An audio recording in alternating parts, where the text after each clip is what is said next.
Even though I still work a 9 to 5, I've been structuring my days like a full-time entrepreneur. And not because I'm already there yet, it is because I am intentionally walking into the life that I desire.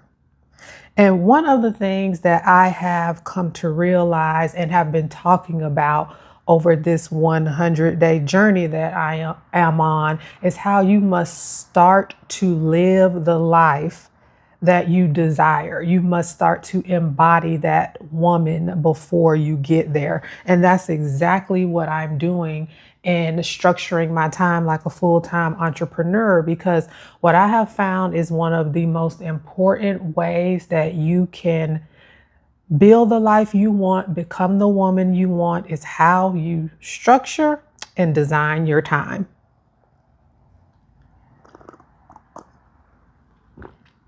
Today, I have a new tea blend. It's called Jamaican Red Ruby, and this is my first time trying it, and it is so delicious.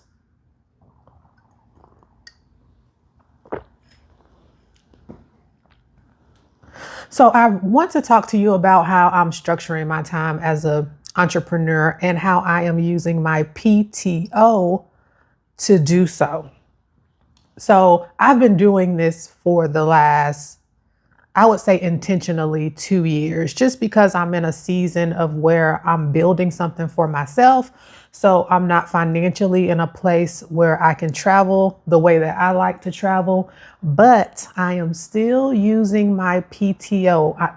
I'm still using my PTO to build the life that I desire. So instead of taking my PTO to go on vacations, girl, I've been using my PTO to build the life that I desire. So that's what I want to talk about today. So I have my notes here because I want to be able to walk you through this. So what made me want to talk about this in this way is because last week I took one of these days, a PTO day, to work in my business. And I just want to talk to you a little bit about what a day looks like for me when I am doing that. So on this day, I took PTO from my 9 to 5 to work in my business, and I'm always in entrepreneur mode when you're building something. In the mornings before I start my work in my 9 to 5, in the evenings after I start in the evenings when I end my 9 to 5, I'm always in entrepreneur mode in some capacity. But for this particular day last week, I'm going to walk you through what that looked like for me. So I have a very intentional morning routine, and that doesn't change if I'm working my 9 to 5 or working in my business. That is always the same. I wake up around 5 a.m. and from about 5:30 to 6 or 6:45, I do my morning prayer time, morning devotionals, morning just stillness and just being. Those days are just my alarm going off and me jumping out the bed. Girl, those days are over. So that's what my morning looks like. I'll then do my skincare, all that type of stuff. Excuse me, have breakfast. I'm a breakfast girl. I have to have breakfast. So I'll make myself breakfast, and then just depending on what type of day it is, I will either start my work day around 7:30 or so, 7:38, or I will go have a walk, either a walk on the beach or a walk just around my neighborhood, and still just be back in time to start my work day around 7:30 or 8. So that's what my morning looks like regardless, or if I'm working my 9 to 5 or working in my business. So that's how my morning started out on this particular day.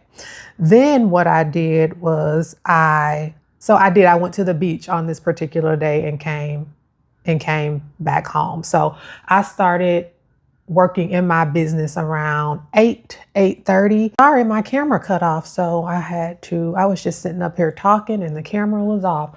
So I think I left off with, came back from the beach, and I was working in my business on my client work. So I'm currently working with a visual branding client. So I spent about 3 or 3.5 hours doing client work for her, sourcing images, creating graphics, just doing all of the things that I needed to do for her in her project that I'm working on. And then after that, I took a break for lunch and I met up with a friend who is also building a life that she desires and has autonomy over her schedule. So we went to a Greek restaurant by the water and we had just a good old time laughing and catching up and just having a good old girlfriend time after lunch. Then after lunch, I came back home and I did a little bit of admin work, checked some emails, did some responding. And then the last hour or hour and a half of the day, I think it took me, I did my day around 5 or 5:30.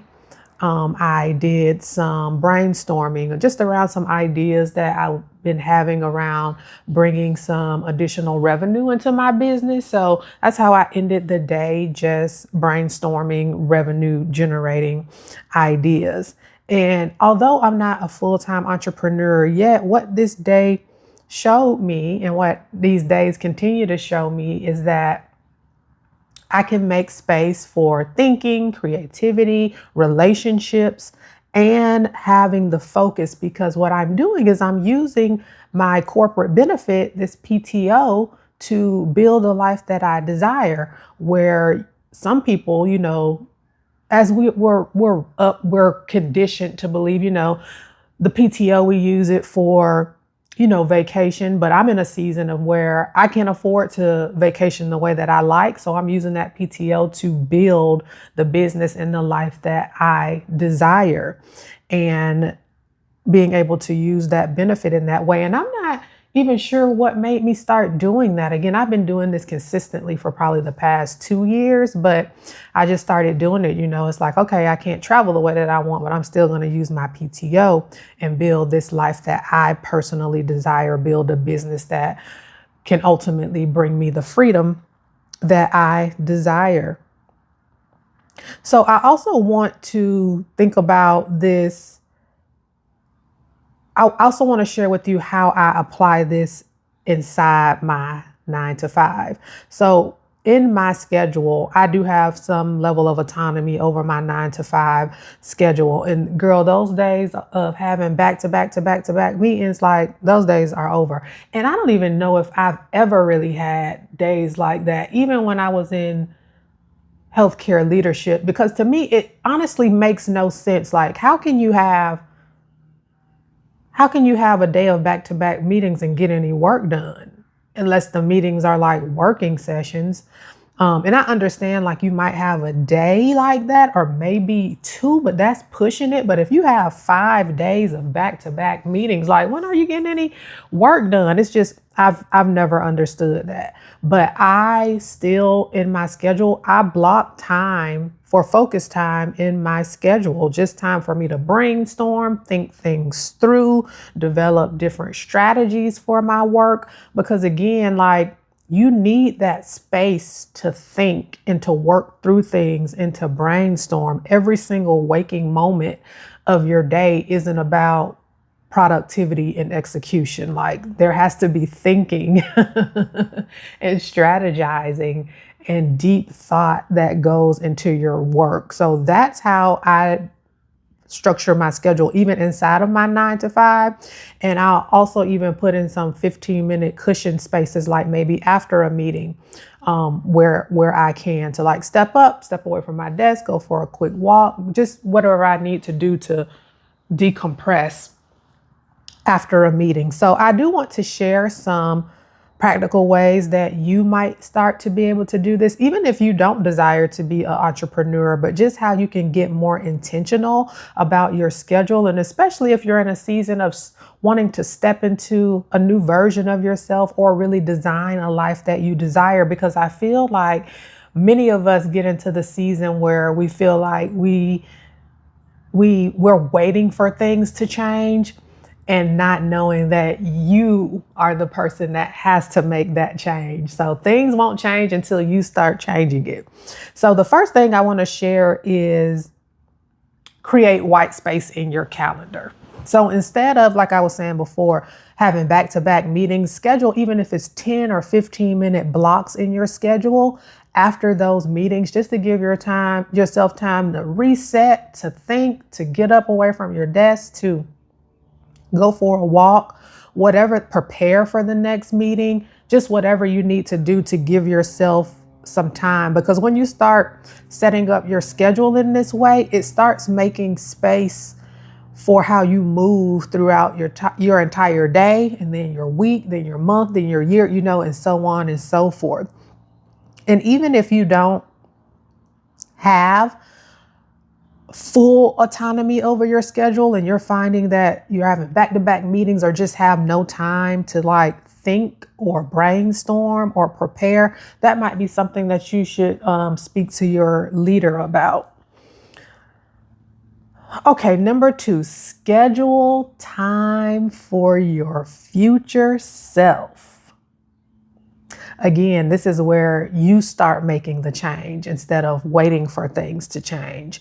So what that could look like is blocking one evening or morning off for yourself to do something meaningful. And I don't know if I talked about this in a YouTube video yet, but I did share a post about it on LinkedIn that got a level of engagement about, as January rolled in, I'm not a New Year's resolution person, but a wave of anxiety came over me. I would say January 2nd. And I was like, where did this come from? But I took that morning, from my 9 to 5.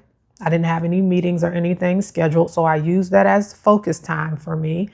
And I was able to step away from my desk and just paint for 45 minutes. And that really just helped me just relieve some of that stress that I was noticing in my body for the start of a new year.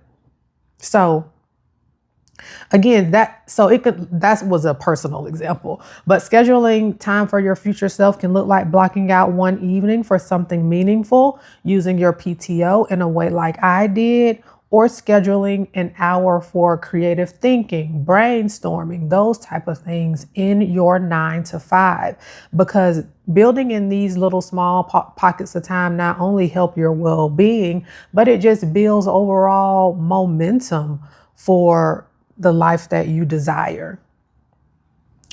And number 3, design one intentional day just for you. So every once in a while, I don't know, every quarter, I'd probably say every month if you can. Every month if you can, but if you can't, every quarter or so, or whatever time that looks like for you, design a day that reflects the woman you want to become or the life that you're building. Like I shared with how I'm building my life as a full-time entrepreneur. I'm taking days off from my 9 to 5 to work in my business, and I'm creating the days like how I desire to live and to work as a full-time entrepreneur. So that day might include a morning walk, focus time to work, a real lunch break like I did with my girlfriend, or space for just thinking, strategizing, planning, and just being more creative. Even if you can't live every day this way yet, experiencing it every once in a while will start to get your body and your mind in the rhythm or in the pace of just living this way. And that's what I'm doing as well. I don't know if you can hear that bird, but he is next to my window and he is singing, or she is singing her behind off. So I've been talking about embodiment in several of my last videos. Again, if you have missed any, catch up on this 100-day journey that I'm doing. And for me, this is what embodiment looks like. I'm practicing these habits, scheduling my days, stepping into the person that I'm becoming. I'm not waiting until I become a full-time entrepreneur to then just start planning my days like this. I'm doing it while I'm still navigating my 9 to 5. So wherever you might be on your journey, if you are a 9 to 5 corporate professional, if you're a leader, or if you're just wanting to step into a new version of yourself, start living, start practicing that thing right now. Because sometimes it starts with something as simple as how you design your time and how you structure your day. It's really been helping me a lot. And again, I've been doing this probably, like I said, intentionally for the last 2 years. So in my closing reflection, you don't always have to wait for your life to change to start living in alignment with the person who you are becoming, because sometimes it begins simply with changing how you spend and design your time. I'm Erica Prevail, and I share daily conversations helping driven, purpose-led women rework their relationship with ambition, capacity, rest, and creativity. And I will talk to you tomorrow. Bye.